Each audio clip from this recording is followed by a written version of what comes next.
Ako si Florante. Ako ay isinilang sa Albania. Ang aking mga magulang ay sina Prinsesa Floresca at si Duque Briseño. Nang ako pa lamang ay isang sanggol, ako ay iniligtas ng aking butihing pinsan na si Menalipo.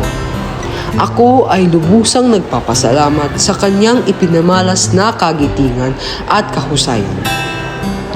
Habang tumatagal ang panahon, ang aming pagsasama ay higit na pinatatag ng panahon. Tila bang hindi na isang pinsan ang turing ko sa kanya, kundi isang kaibigan, pinsan at isang kapatid. Pinag-uusapan namin ang mga sarili-sarili naming buhay, tulad ng aming mga iniibig at iniirog na babae. Ako rin ay kaniyang tinuruan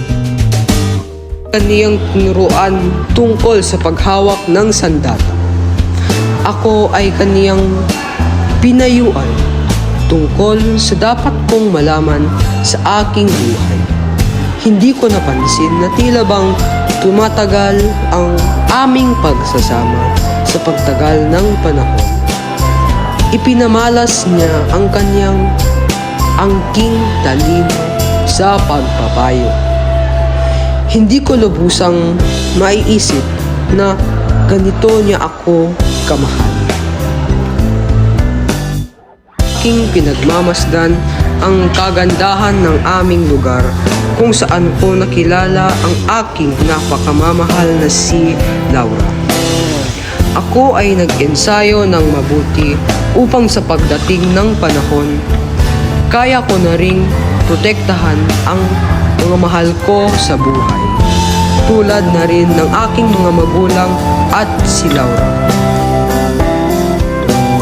Nang ako ay dumating sa lugar ng katalinuhan at katanyagan, dun ko nakilala si Antinor, ang aking butihing guro, at dun ko na rin nakilala si Menandro, ang butihin kong kaibigan. Aming pinag-uusapan ang mga talambuhay at nais naming gawin ni Antenor sa aming pagtanda. At lubusan kong nagpapasalamat dahil nakilala ko siya.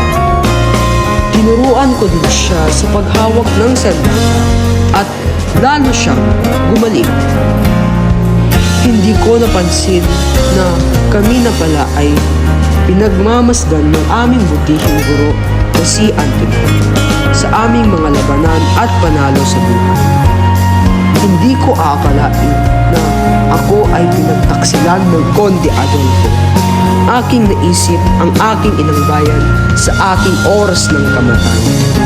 Aking pinagmasdan ang kagandahan ng aking inang bayan. At dun ko naalala ang aking iniirog na si Laura, ang aking pinakamamahal na babae sa buong mundo.